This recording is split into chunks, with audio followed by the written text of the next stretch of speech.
Hey guys, Riley Ringgold here at Team Ringgold over at Keller Williams. I wanted to share an investment opportunity with you. We've got this property listed. It's been a while since I've done a property analysis, so I wanted to walk through this one with you and kind of show you what we look at whenever we purchase properties. We're going to walk through a contractor bid, kind of how we're constructing our loans with the special loan program that we've got affiliated with. So follow along with me and let's take a look at this property. So here it is. This is 1181 and 1191 Hillsdale. It's two houses for the price of one. Our current asking price is $90,000. We've got a 1,600 square foot, 3-bed, 3-bath bungalow over here on the right side. And then on the left side, we've got a 1-bed, 1-bath, 650 square foot house. These are both on two separate lots. They can be split up, but we're selling them together. They do create a big corner lot, so that's kind of nice over there on Hillsdale. Walking through this property, you'll notice that it does need quite a bit of work. It actually needs just over $60,000 worth of work. And after you do this a couple times, you can kind of know the cost of things. Like I know this kitchen's going to cost probably $8,000 to rehab. Whenever you get into the bathrooms, you know a bathroom's going to cost about $5,000 to rehab.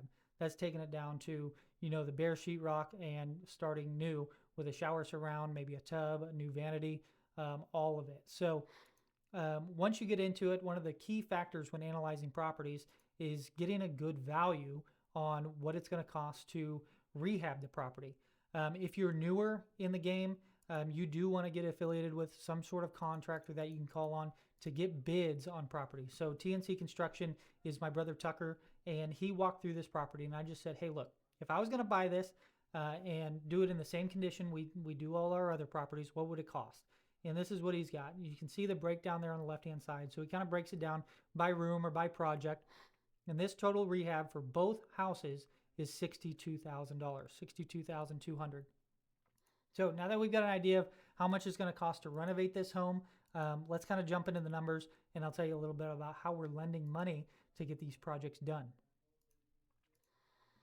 So first we've got to come up with an ARV. Now that's something I can help you with. If you find a project that you want to look into and analyze, certainly give me a call. I can help you analyze a property. ARV on 1181, that bungalow, is going to be about $140,000. And then 1191 Hillsdale being 650 square foot, not a lot of value there, but maybe $50,000 after it's completed. That's what ARV is, after repair value.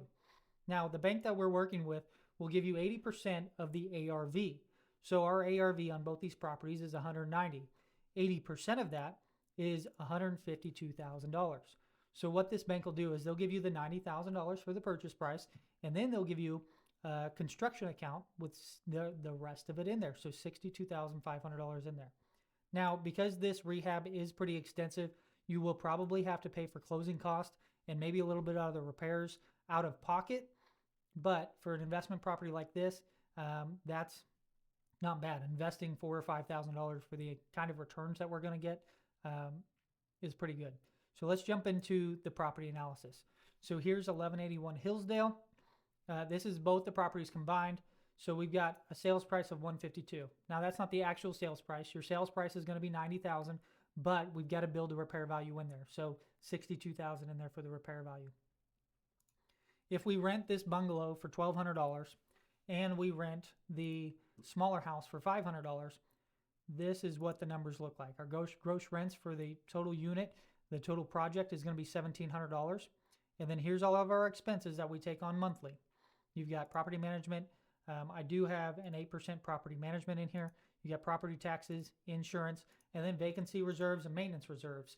These are, I calculate them at 5%. So you're saving back 10% of the rent in case, you do have a vacancy and you take a little bit of time to get somebody else in there. In case you have some maintenance issues that you've got to fix, you've got that capital saved away. So with your mortgage payment over here calculated, about $1,271 is what you're going to be paying every month for the mortgage on this. You're going to be negative $202 cash flow. So I don't want you to get lost with me on this. This is an investment, right? You're paying $0 out of pocket, maybe $5,000 at tops. So you're making a $5,000 investment. And then let's say you put $200 into this investment every let's say just for 2 years. You've still got $40,000 of equity. Your tenants are paying down the mortgage, and you're gaining appreciation on top of that. So For you guys out there that deposit into your IRA, your 401k, any other kind of investments, you do that on a monthly basis. If you are in a property where you don't have positive cash flow, treat it as such. Try to find a way to get positive cash flow. But in the end, with these 8% rates, if you have to buy a property that's negative cash flow, I don't think it's a deal breaker at this point. You're buying appreciating real estate. But positive cash flow is always the best. So let's look at how we can get positive cash flow. If you were to rent these at $1,350 and $650, that increases your gross rents to $2,000. Here's all of your expenses. You're now saving $100 back and $100 for maintenance reserves instead of the $85 up here, but your mortgage payment stays the same. So at the higher rent, which I think that these are pretty achievable, you're cash flowing $43 a month. That's not bad. That's if you have an 8% manager that's managing these properties, putting somebody in there, taking care of all the clogged toilets, all of the broken light switches, anything that comes up, you've got a manager to take care of that. So that's $43 totally passive. You just bought the property, you paid a contractor, go in there, fix it up, and now you've got a property manager that's handling everything else. So pretty passive, $40 a month. This turns out to be a 13% ROI. If you got $4,000 in it, then you've got a 13% cash on cash return as well.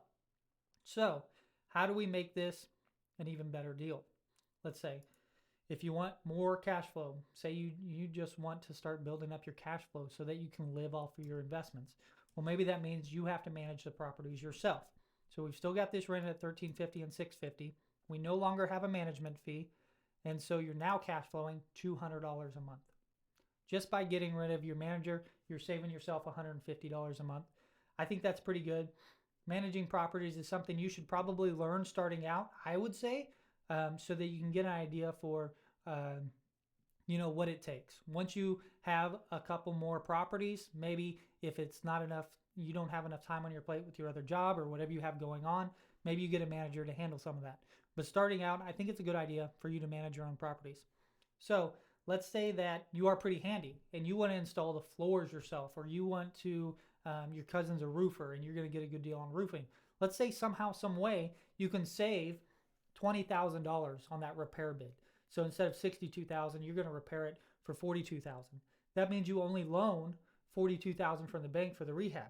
So let's drop this down $20,000, and let's say you've got it for $132,000. So say you do some of the work yourself. Now you can cash flow. You do some of the work yourself, and you're managing it yourself. Now you're cash flowing $370 a month. That's with $5,000 invested, your closing cost, maybe some repairs, and you're also putting in some time. Let's say $20,000 of that work is going to take you a month, 2 months to do yourself, but everything else you're having the other guy handle, the contractor handle. That's not bad. $370 cash flow a month. So wanted to break this down for you. I think it's a pretty good deal. If anybody is interested or has been watching my videos, wondering how to get into real estate investing, there is a chance you can get in with little to no money down. And, I've got all the contacts. I've got the contractor. I've got the painters. I've got the flooring guys. I am here to hold anybody's hand. If you want me to run evaluations on properties, I'm happy to do that. If you have questions about how your lease should do, look, I'm happy to help you with your lease. So if you're looking to get into it, please reach out. If this interests you at all and you want to talk more about this property in particular, please give me a call, 785-817-9724, or just send me a message on Facebook. I hope this was helpful to you guys. I hope you got value out of this. I don't understand stocks. I don't understand bonds or CDs. I don't get all that. I get real estate. Real estate's an asset that you own and you control rather than those companies that you're investing into. So if you want to learn more about real estate investing, please reach out. We can set up a lunch. Let's talk. Thanks, guys.